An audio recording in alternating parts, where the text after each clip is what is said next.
Aviación de combate. P-47 Thunderbolt.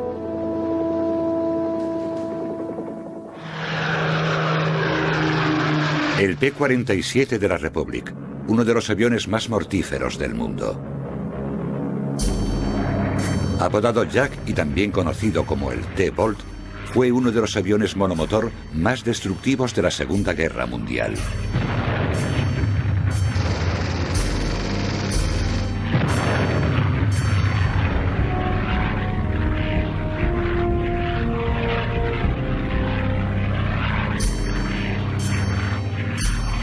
El P-47 tiene en su haber la destrucción de más de 11.000 aviones enemigos, 6.000 carros blindados y tanques y 9.000 vehículos enemigos.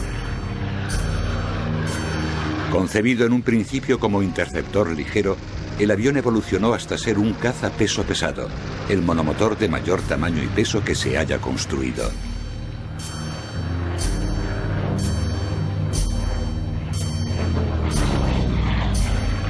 Los pilotos acabaron enamorándose de la robustez de este pesado avión, que triunfó como cazabombardero a baja altura y como caza de escolta a gran altitud.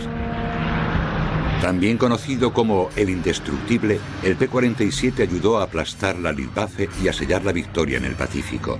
Pero su historia comienza con un ruso.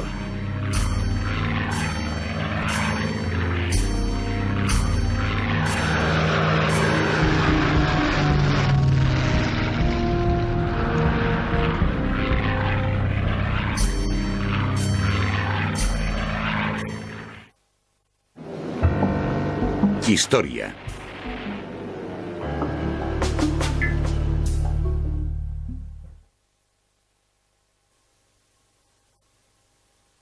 La andadura del avión P-47, el mejor caza estadounidense, empezó con un ruso, Alexander Seversky.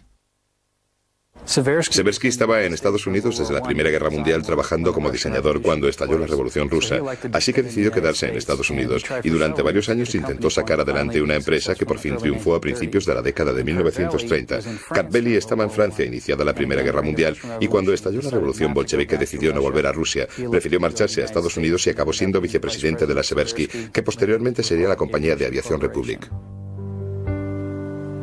A mediados de los años 30 la compañía creó el P-35, el primer caza estadounidense íntegramente metálico, con cabina cerrada, monoplaza y con tren de aterrizaje retráctil, considerado por muchos como el primer caza moderno. Diferentes modelos del P-35 ganaron la carrera Bendix de 1937, 1938 y 1939. Año tras año sufrió modificaciones. Hubo multitud de variaciones, pintado, sin pintar, con guardabarros, sin ellos, para entrenamiento como caza de escolta, etc. Fue uno de los grandes productos de la fábrica Seversky, quien posteriormente se marchó y dio paso a Alexander Carveli. La compañía tenía el potencial y la experiencia para construir el P-47 cuando lo solicitó la Fuerza Aérea Militar. Pero debido a que Seversky vendió modelos de este avión a los japoneses, soviéticos y suecos, pronto fue abandonado por el ejército de Estados Unidos. Obligado a reorganizar su compañía para evitar la bancarrota, Seversky fue obligado a dimitir por la junta directiva en 1939. A Seversky lo expulsaron de la compañía y a esta la rebautizaron como Republic Aviation Corporation. Pero Carveli siguió siendo vicepresidente y director de diseño, así que continuó en la compañía. En el verano de 1940, la Republic estaba construyendo el P-43 Lancer, un avión monoplaza equipado con un turbocompresor para su motor radial Pratt & Whitney de 1.200 caballos. En esencia, un P-35 mejorado. El P-47 fue uno de los muchos aviones creados por la Republic y destacó por su robustez, por su buen aguante ante impactos y su gran capacidad de carga.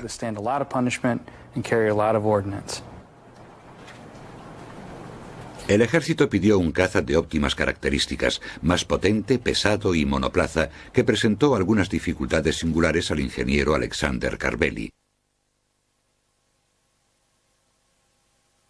Esencial para el proyecto de Carveli fue el nuevo motor radial Pratt & Whitney Double Wasp de 2.000 caballos.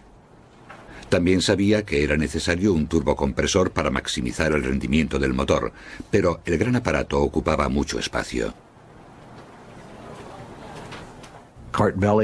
Carvelli conocía bien los turbocompresores. Era electricista, uno de los jefes de diseño en la fábrica de Seversky. Mejor dicho, era ingeniero eléctrico, no un simple electricista. En primer lugar, diseñó un enorme turbocompresor y luego construyó el fuselaje en torno a él. Adaptó el ala elíptica del modelo P-35 de la Seversky y creó un caza enorme que pesaba unos 5.400 kilos, el mayor caza monomotor que se hubiese ofrecido al ejército estadounidense, y es probable que tampoco a ningún otro ejército del mundo. Se aceptó porque podía alcanzar gran velocidad, más de 640 kilómetros por hora, gran altura, 9.000 metros, y además la idea era utilizarlo como interceptor. El ejército aprobó el diseño de Carvelli y en menos de 8 meses el avión estuvo listo para las pruebas. El modelo de prueba iba equipado con una hélice de 4 palas, ya que la convencional de 3 no podía aprovechar con eficacia la potencia del nuevo motor. Pero con sus 3,5 metros de diámetro, la nueva hélice constituyó otra dificultad. Un tren de aterrizaje convencional entorpecería la trayectoria de las 2 ametralladoras que el ejército quería en las alas del avión. Republic resolvió el problema diseñando un tren de aterrizaje telescópico, 23 centímetros más corto estando plegado que cuando estaba extendido. El XP-47B hizo su primer vuelo el 6 de mayo de 1941. A diferencia de otros cazas anteriores, pesaba más de 6 toneladas, más del doble que sus rivales. Con una velocidad de 660 kilómetros por hora, las primeras pruebas fueron alentadoras. Pese a tener leves defectos, el ejército de Estados Unidos encargó 171 unidades. En marzo de 1942, 3 meses después del ataque a Pearl Harbor, Republic inició las entregas. El ejército destinó al grupo de cazas 56 de la Fuerza Aérea Militar muchos de estos primeros modelos, y a principios de 1943 el grupo se incorporó a la 8ª Fuerza Aérea en el Reino Unido. Los pilotos de la RAF echaron un vistazo al avión, enorme y más bien feo, y expresaron sus dudas acerca de su capacidad de maniobra. Debido a que el extremo del ala del P-47 estaba más elevado que la cabina del Spitfire, los británicos les dijeron a sus colegas norteamericanos que por lo menos podrían esconderse tras el enorme fuselaje del Thunderbolt. El enorme y tosco T-Bolt no conseguiría superar a los veloces cazas alemanes, advirtieron los pilotos británicos, pero se equivocaron. Hacía honor a su apodo, Jack, porque era un monstruo enorme. Parecía que no podría despegar de la pista, pero sí lo hizo.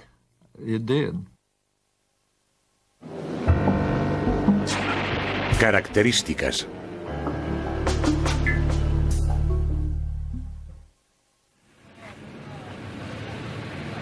El P-47D Thunderbolt era un avión monoplaza, impulsado por un motor Pratt & Whitney de 2.300 caballos. Tenía una altura de 4 metros, medía 11 metros de largo y tenía una envergadura de casi 13 metros.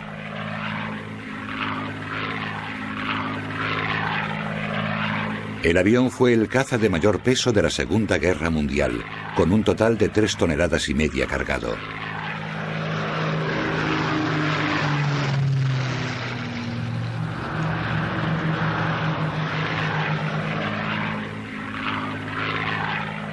Una de las claves del éxito del P-47 fue su motor radial.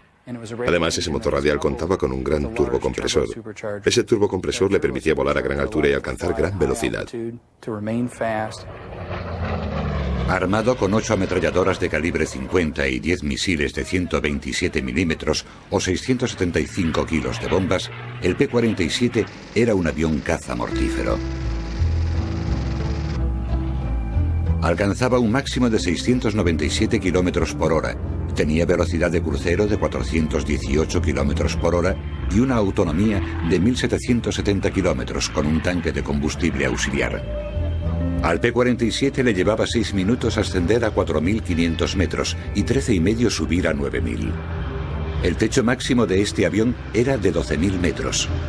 A 3.000 metros tenía una autonomía máxima de 1.287 kilómetros y de 628 kilómetros a 7.500 metros.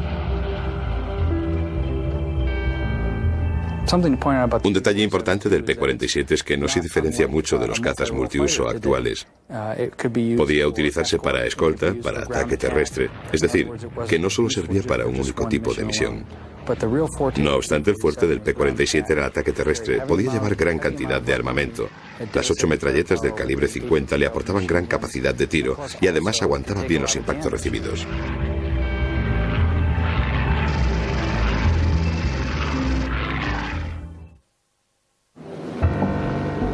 Servicio en Europa.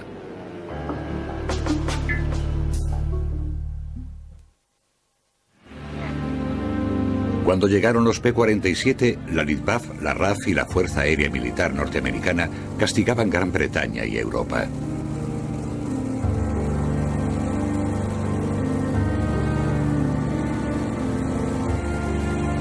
Los aliados sabían que el dominio aéreo podría llevar a la victoria decisiva en Europa y pusieron grandes esperanzas en este nuevo elemento de su arsenal.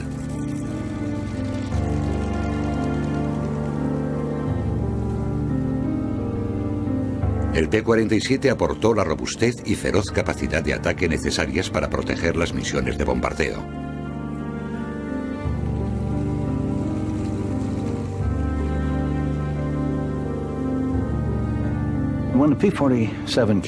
Con la entrega de los P-47, Hobsbawm, un comandante muy seguro de sí mismo, recibió el mando del grupo de cazas 56. Tenía dos tareas, una de ellas crear aquel nuevo grupo de combate y además formarlo con un avión completamente nuevo que encima era enorme. Estaba muy preocupado porque contaba con pilotos jóvenes recién salidos de la escuela de vuelo para manejar aquel avión y temía que no supieran desenvolverse con él y acabasen muertos, causando un gran número de bajas, ya que a veces no eran capaces de aprovechar el rendimiento del avión y otras lo forzaban demasiado. Pero Senki era un comandante duro, lo sometió a entrenamiento exhaustivo y al final consiguió buenos pilotos. Así que llegaron a Europa a finales del 42 y entraron en combate a principios del 43. Cuando llegaron con aquel avión, los británicos casi se rieron de él porque el Spitfire a su lado era diminuto y pensaron que no serviría para su uso en combate. El P-47 entró por primera vez en batalla en abril de 1943. Y aunque algunas de las pegas señaladas por los escépticos se confirmaron, las posibilidades del avión pronto quedaron patentes.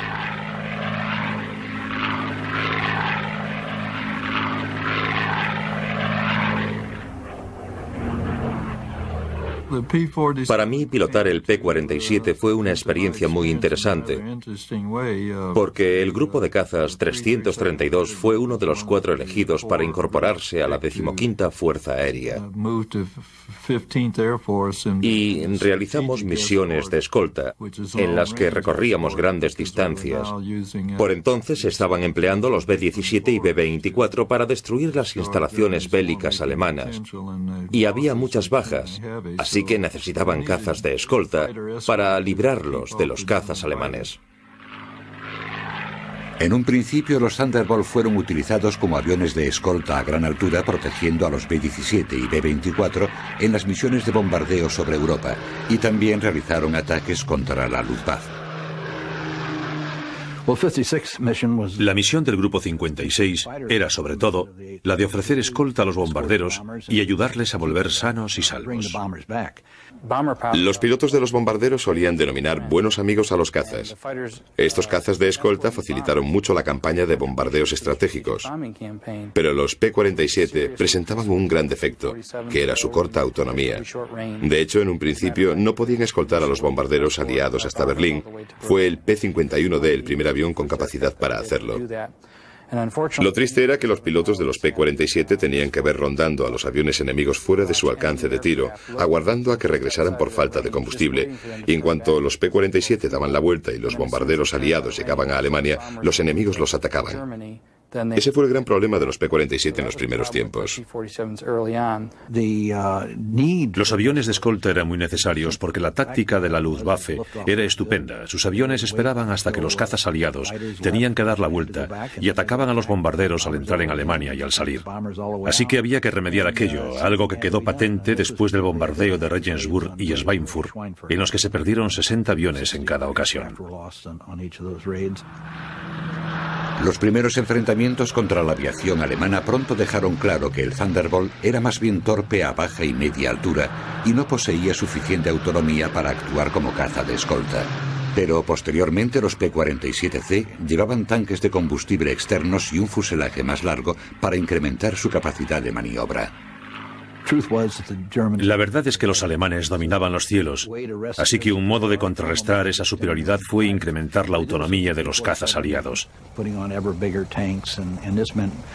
Se consiguió instalando tanques mayores en los P-47 y se remodelaron las alas para albergar los tanques. Pero nunca lograron tanto éxito como los P-51, porque no contaban con tanta autonomía como ellos. No obstante, fueron mejorando cada vez más, y en cuanto hubo bases disponibles en Francia, el P-47 fue capaz de llegar a cualquier lugar. Con tanques de combustible mayores y mejoras en su diseño, el P-47 incrementó su autonomía. Hasta que no consiguieron escoltar a los bombarderos ida y vuelta, los bombardeos estratégicos no empezaron a dar verdaderos frutos.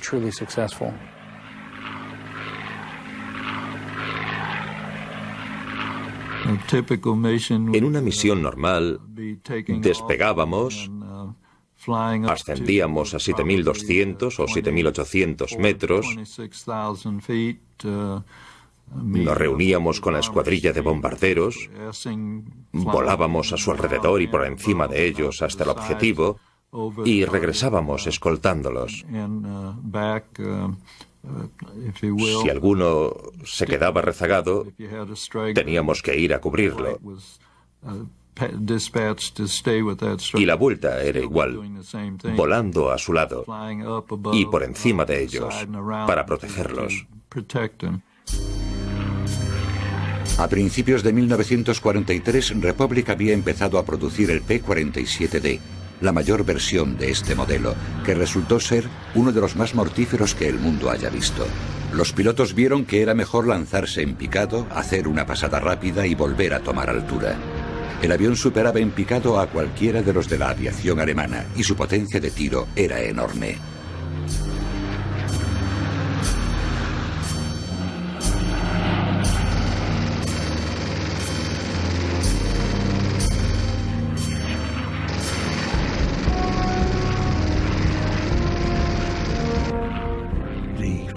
De sus famosos ataques se dijo que menos mal que podía hacerlos en picado, porque el ascenso no se le daba tan bien, y la verdad es que ascendía de forma muy lenta. Pero fueron mejorándolo poco a poco, modificaron el motor y el turbocompresor, y le incorporaron hélices nuevas, así que con el tiempo fue un avión de excelentes características de vuelo, aunque lo mejor fue que contaban con pilotos expertos que sabían sacarle el mayor rendimiento. El P-47 era un avión grande y pesado en aquella época. De hecho, uno de los primeros P-47, un modelo experimental, tenía un peso similar al del bombardero estratégico de la Fuerza Aérea a principios de los años 30, el B-10, que era un avión muy grande. Los pilotos británicos eran los únicos que consideraban que el P-47 era demasiado grande y pesado. Hubo pilotos americanos del grupo de cazas 4 que habían volado en los Spitfire y luego pasaron del ágil, pequeño y rápido Spitfire a pilotar el P-47, apodado el monstruo. Uno de ellos dijo que estaba tan acostumbrado a las dimensiones reducidas del Spitfire, en el que iba casi encajado, que cuando se vio en la enorme cabina del P-47 sintió miedo de caerse al mar y romperse el cuello. Fue un cambio maravilloso, porque en el P-47 tenías una cabina muy amplia, un gran motor radial, mucha potencia y un gran tren de aterrizaje. O sea, que era un avión estupendo. Además, contaba con el turbocompresor que te permitía subir a más de 5.700 metros, y así podíamos dar escolta a los B-17 y B-24, que generalmente volaban a 6.000 o 9.000 metros, dependiendo obviamente de su carga y objetivo. Los pilotos americanos aprendieron a usar las ventajas del P-47 contra sus enemigos alemanes. Los primeros P-47 tenían varios defectos. Eran muy lentos en ascenso, lo cual se debía en gran parte al tipo de hélice que llevaban, que acabaron apodando mondadientes, ya que sus palas eran muy estrechas y no aprovechaban bien toda la potencia del motor R2800. Además, el P-47 podía volar rápido, pero no en ascenso.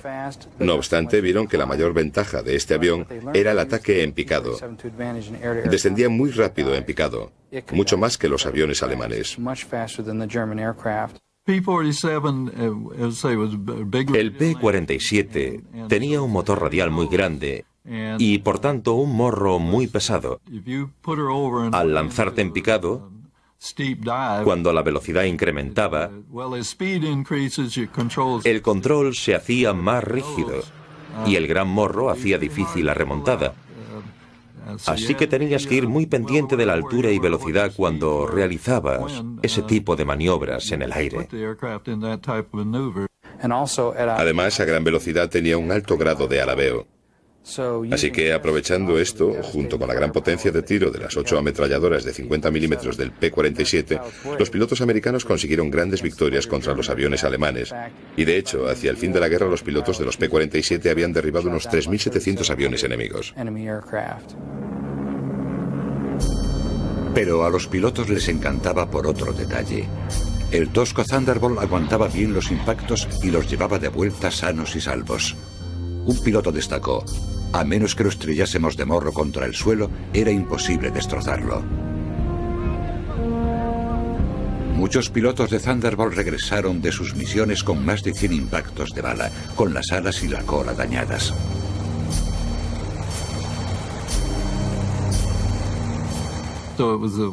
Era un avión fantástico y también muy robusto. Aunque sufriese daños graves, seguía volando.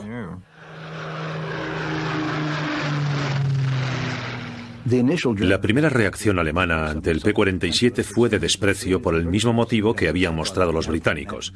Pensaron que un avión tan grande no maniobraría bien, ni podría dedicarse al combate. Pero pronto descubrieron que no lograban escapar en picado del P-47, pero este sí podía escapar de ellos, y aunque le disparasen durante mucho tiempo no conseguían derribarlo. Hubo casos de cazas alemanes que persiguieron algún P-47 tocado, incapaz de defenderse, disparándole a placer. Se quedaron sin munición y tuvieron que dejarlos porque no consiguieron derribarlos. Mientras estuviesen a media altura podían lanzarse en picado y huir de cualquier enemigo, así que si se veían en apuros podían escapar. Pero si el P-47 estaba a gran altura, hacía una pasada rápida y luego se zambullía para alejarse del oponente. Las 8 ametralladoras de calibre 50 causaban tal destrucción que solo necesitaba pasar un momento cerca del enemigo para dejarlo destruido y hacerlo desaparecer. El grupo de cazas 56 derribó 1.006 aviones alemanes y perdió solo 128 P-47. Un promedio de 8 contra 1 en la competición más dura de la historia. Era un avión de una robustez tremenda. Claro está que aunque era un avión muy fuerte, no era muy ligero, sino muy pesado y con poca autonomía. Pero no creo que los pilotos del P-47 prefiriesen cambiar esa robustez por una mayor ligereza y autonomía. Con la invasión de Francia en junio de 1944, los Thunderbolt empezaron a usarse cada vez más como cazabombarderos tácticos, una especialidad en la que descollaron. Los P-47 atacaban al enemigo donde podían, pero vieron que la mejor forma de derrotarlos era adelantarse a los bombarderos. No se trataba de dejarlos solos, porque no iban a dejarlos sin protección, pero los protegían mejor impidiendo el ataque de los alemanes antes de que estos pudiesen atacar. Para entonces los alemanes tenían escasez de pilotos y aviones y no conseguían contrarrestar aquellos ataques. Los dejaba abatidos el hecho de que aunque se esforzasen por llegar hasta los bombarderos, de repente debían entrar en combate, después de haber consumido parte de su combustible. Así que aunque no los derribasen, no podían atacar a los bombarderos porque ya no tenían tiempo, altura ni combustible para hacerlo. Pero la especialidad del P-47 era el ataque terrestre. Cuando el P-31 llegó por fin a finales del 43, principios del 44, los grupos de cazas empezaron a equiparse con Mustangs para las misiones de lucha aérea y escolta. Y los P-47 quedaron asignados a los ataques terrestres, en los que eran formidables. Conseguían bombardear aeródromos, líneas de ferrocarril. Luego resultaron estupendos para apoyo aéreo cercano, para proteger los desplazamientos del ejército. Cuando se desplazaba un flanco del ejército aliado, se enviaba por delante a los P-47, que acababan con todos los efectivos enemigos. Así que fue un avión sobresaliente en la lucha aérea, pero su verdadero éxito fue contra objetivos terrestres. Fuera de Gran Bretaña, con la 8ª Fuerza Aérea, que también contaba con unidades P-54, realizaron más misiones a altura media y de apoyo a tierra. Es decir, que volaban bajo, seguían combatiendo contra los cazas alemanes, pero también disparaban contra objetivos terrestres.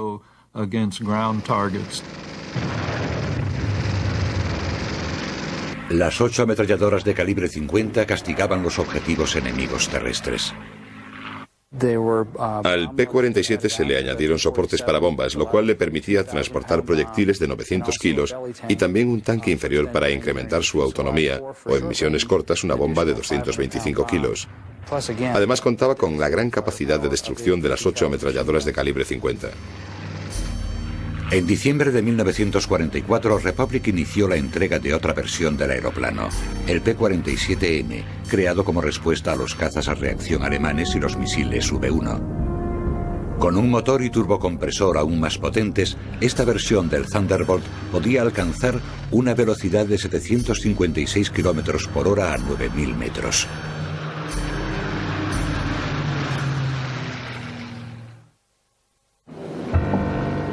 Modificaciones.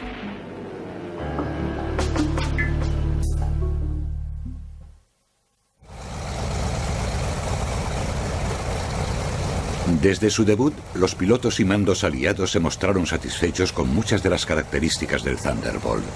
Su robustez, velocidad y armamento eran necesarios para poder enfrentarse y derrotar a los cazas alemanes.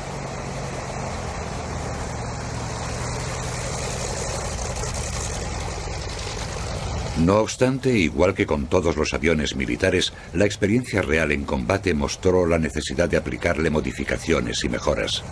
En primer lugar, la autonomía operativa del P-47 tuvo que verse incrementada en gran medida.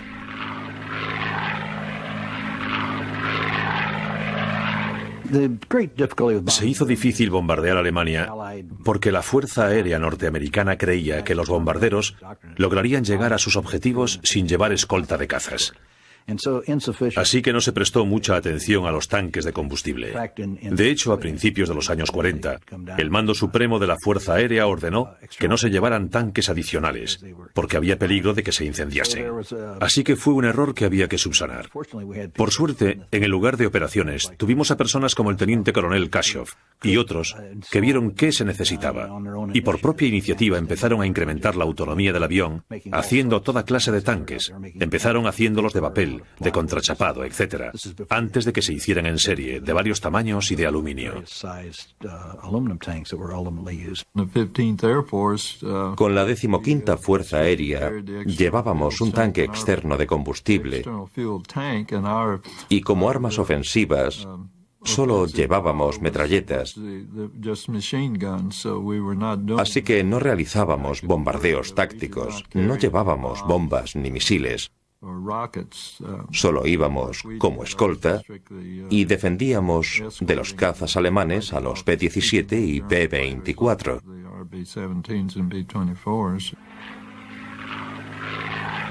La función de los P-47 como escoltas en misiones de bombardeo creó otro problema. A medida que avanzaba la guerra, cada vez más bombarderos aliados debían adentrarse mucho en Alemania para atacar las fábricas que producían los materiales necesarios para abastecer a las tropas de Hitler. Esas misiones se llevaban a cabo a gran altura, mayor de la que podía alcanzar un Thunderbolt, cuyo techo operativo era de unos 8.400 metros.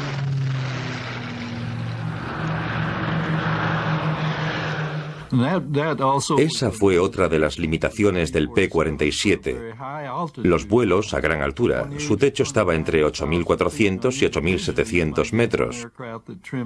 De forma individual, uno de ellos puede llegar a alcanzar algo más de altura, pero volando en formación y en torno a los bombarderos como escolta, su límite era de 8.400 a 8.700 metros. mucho más bajo que el P-51, que puede alcanzar en formación los 10.500 metros.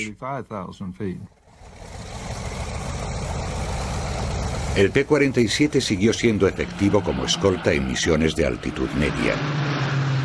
Las misiones de bombardeo de precisión, ejecutadas sobre objetivos específicos, tenían mayor éxito con el apoyo de los Thunderbolt. El caza alemán Focke-Wulf 190 representó una gran amenaza para los P-47. Para empezar, tenía gran capacidad de aguante frente a los cazas aliados en combate aéreo. Y en segundo lugar, su diseño general se parecía tanto al del P-47 que a los pilotos les resultaba difícil distinguir el avión alemán del aliado, incrementando la posibilidad de que los P-47 fuesen atacados por los suyos.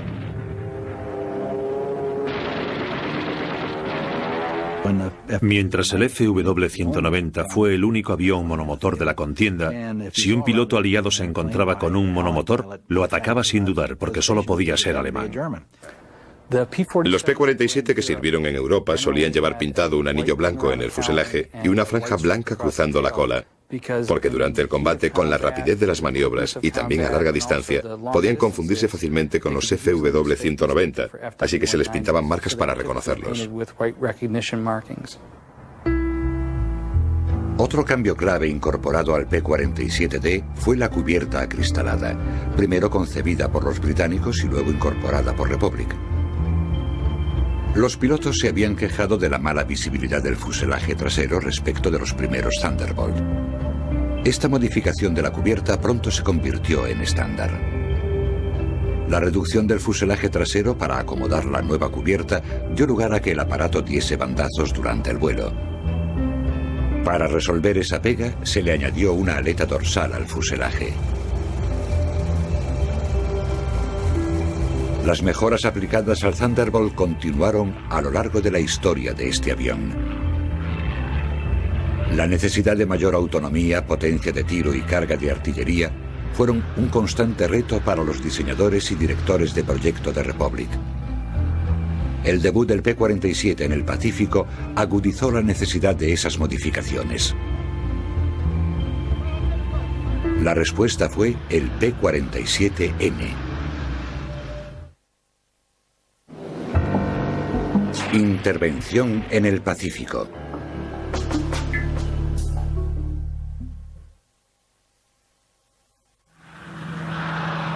El Thunderbolt disfrutó de su mayor gloria luchando en Europa durante la Segunda Guerra Mundial y fue una de las armas que contribuyó en mayor medida a acabar con el poderío de la Luftwaffe. El P-47 también desempeñó una función importante en el Pacífico, donde se utilizó para dar apoyo aéreo cercano y realizar ataques tácticos en la campaña aliada de isla en isla contra el ejército japonés. Tras aplicarle una modificación, el avión resultó clave para escoltar a los potentes B-29 en sus ataques contra Japón. Para llegar hasta el Pacífico, los P-47 iban cargados en los portaaviones, donde se probó la capacidad de los Thunderbolt para despegar de la cubierta.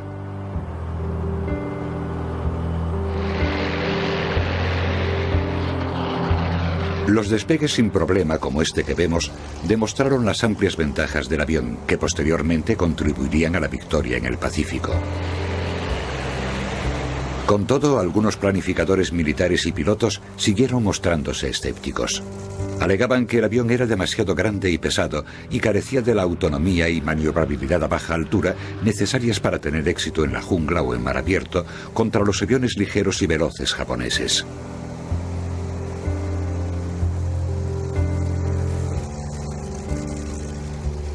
Pero los mandos de la Quinta Fuerza Aérea estaban deseando usar cualquier avión que hubiese disponible, y en junio de 1943 los primeros Thunderbolt llegaron al Pacífico con el grupo de cazas 348.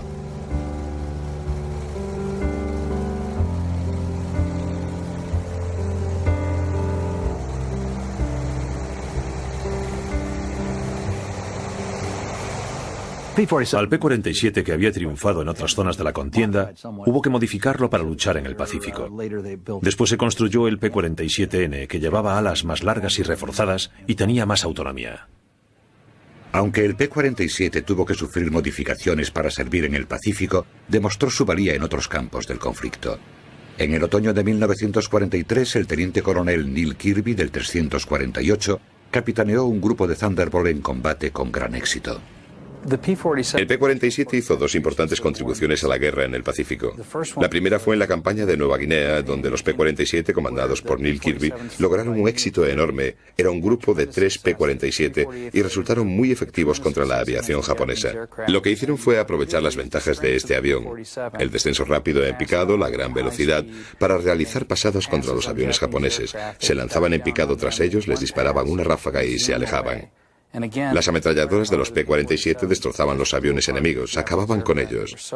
La norma no era entablar combate, ya que ahí podían abatirlos, porque los aviones japoneses maniobraban mejor, aunque no eran tan veloces ni capaces de hacer picados tan rápidos como los P-47.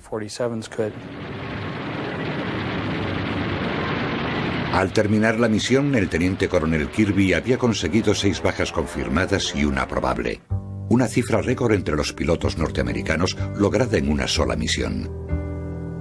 Posteriormente a Kirby le concedieron la Medalla al Honor que le impuso el general MacArthur en enero de 1944.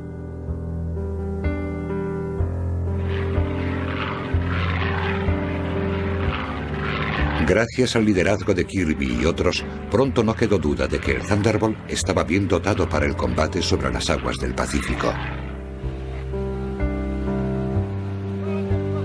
En la primavera de 1944, los Thunderbolt operaban desde una serie de aeródromos creados recientemente en las islas salpicadas por todo el Pacífico.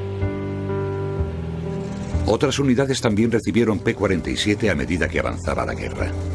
Los pilotos enseguida reconocieron la ventaja de poder efectuar rápidos descensos en picado, y el Thunderbolt pronto se ganó gran respeto en todo el Pacífico.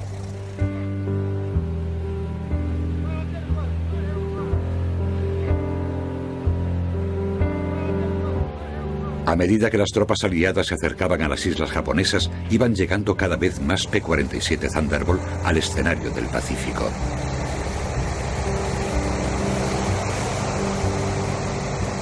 Los pilotos y el personal de apoyo se adaptaban al duro clima tropical y trataban de hallar formas de relax. Los pilotos de los P-47 pronto cayeron en la rutina, ya que el tipo de vuelos que hacían no variaba. Sus misiones consistían en ofrecer apoyo terrestre a baja altura o escolta a los bombarderos a altura media. Para las misiones a baja altura, muchos P-47 iban equipados con bombas de 225 kilos o con misiles de 27 kilos. En las misiones de escolta, los aviones llevaban tanques de combustible adicionales para incrementar su autonomía.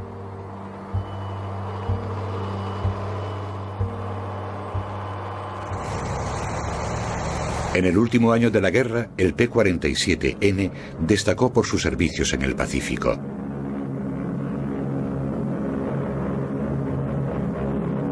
Su principal misión fue escoltar a los B-29 Superfortress en misión de bombardeo desde Saipán a Japón.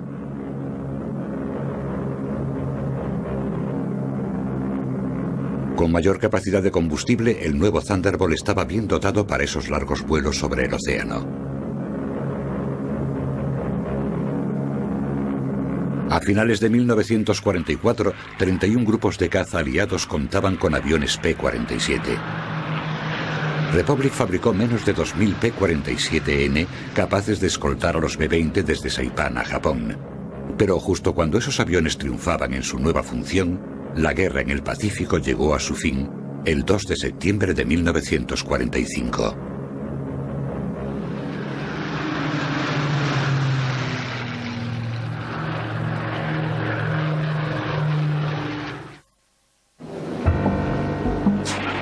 El legado.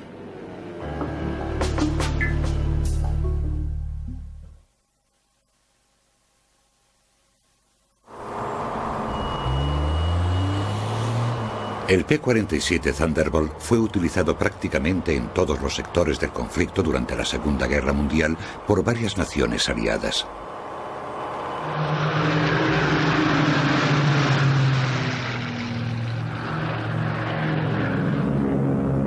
Cuando terminó la guerra, se habían construido más de 15.600 unidades.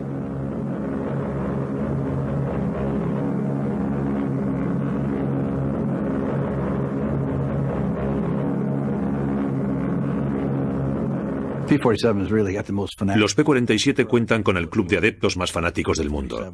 Los que los pilotaron y los enamorados de este avión son vehementes y quieren que todo el mundo sepa que fue el mejor avión de la Segunda Guerra Mundial. Y no es de extrañar porque realizó sobre 500.000 de misiones en Europa y su índice de bajas fue ínfimo, de un 0,7%, por eso se le tenía mucho cariño. No obstante, igual que ocurre con el B-17 y el B-24, cuando se habla de aviones de caza te vienen a la mente los P-51 Mustang y se infravalora a los P-47. La leyenda del P-47 continúa, al igual que las alabanzas hacia la actuación de este avión durante la Segunda Guerra Mundial por parte de los veteranos que pilotaron estos aparatos. Otros excelentes aviones fabricados por Republic después del P-47 también mantuvieron la alta calidad establecida por el primer modelo Thunderbolt. El P-47 formó parte de una serie de aviones que se inició con el B-35, luego apareció el P-47 y después de este apareció el F-84, que se utilizó mucho en ataques terrestres en Corea. Después del F-84, Republic creó el F-105, que en un principio se proyectó como un bombardero nuclear, pero luego se utilizó como bombardero estratégico en Vietnam, donde triunfó por su robustez y gran capacidad de transporte de artillería. De hecho, el F-105 podía llevar tantas armas como el B-17 de la Segunda Guerra Mundial. El legado ha continuado hasta hoy con el A-10 Thunderbolt II de la Fairchild Republic, más conocido como el Jabalí, pero su nombre oficial hace referencia al famoso Thunderbolt de la Segunda Guerra Mundial. Al igual que el antiguo Thunderbolt, el Jabalí también causa estragos al enemigo con su equipo de armas potentes, entre ellas el mayor cañón con que se haya dotado a un caza. El A-10 es también uno de los aviones más eficaces y robustos del arsenal de Estados Unidos, capaz de soportar un impacto y continuar atacando su objetivo. Todo ello convierte al A-10 en orgulloso descendiente del P-47.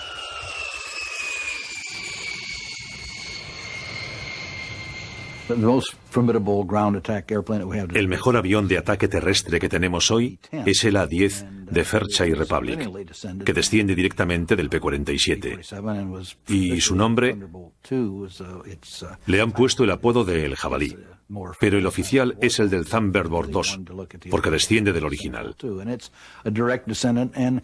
También posee gran potencia de tiro, robustez, y no posee la belleza estética de otros aviones. Así que tienen mucho en común.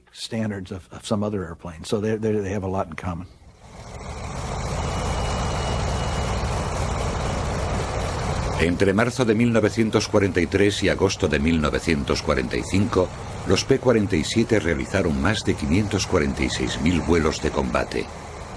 Destruyeron casi 12.000 aviones enemigos, 9.000 vehículos y alrededor de 6.000 carros blindados y tanques.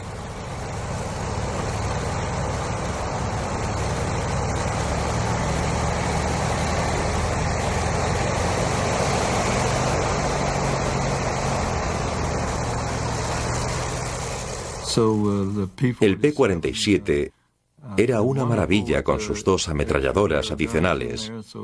Las 8 de calibre 50 que llevaba a los costados te daban gran potencia de disparo. Así que disfruté teniendo la oportunidad de pilotar un Thunderbolt de escolta. El P-47 fue un avión que apareció en el momento idóneo. Habría sido bueno contar con él 2 años antes, pero era un avión de características demasiado complejas. Llevó tiempo elaborarlo. Pero cuando apareció realizó un servicio del que la Fuerza Aérea estadounidense está orgullosa. El P-47 significó un paso adelante para los aviones caza. A partir de él, han seguido evolucionando y marcó la línea de los futuros aviones de este tipo. Para mí la ventaja del P-47 residía en su capacidad de vuelo a media altura, su velocidad, capacidad de disparo y autonomía. Además de su robustez, soportaba bien los impactos y seguía volando. Para sus muchos partidarios siempre será el mejor caza del mundo. Pero siendo objetivo, habría que decir que el P-47 estuvo entre los 5 mejores de la Segunda Guerra Mundial, lo cual es decir mucho considerando los estupendos cazas que intervinieron. Solo 7 de cada 1000 cazas P-47 enviados contra el enemigo resultaron perdidos en combate. un porcentaje que refleja no solo las ventajas técnicas del avión, sino también la dedicación y la entrega de los pilotos y tripulación de los P-47.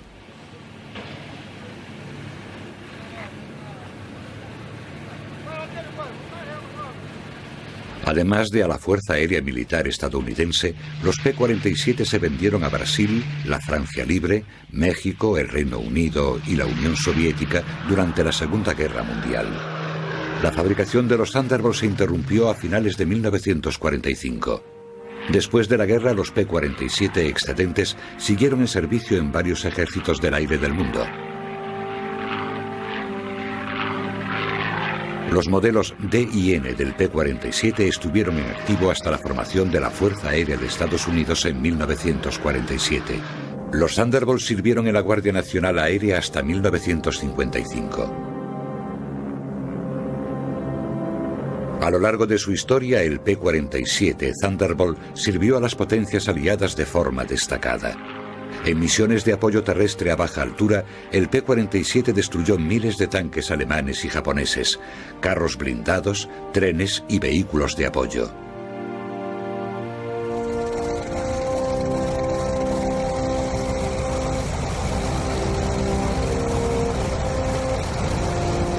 Como escolta a altura media, este avión proporcionó cobertura a los B-29 en su lucha por alcanzar las islas japonesas. En una guerra que dio origen a algunos de los aviones caza más destacados de todos los tiempos, el P-47 Thunderbolt se ganó un lugar en la historia de la aviación como uno de los aparatos más mortíferos del mundo.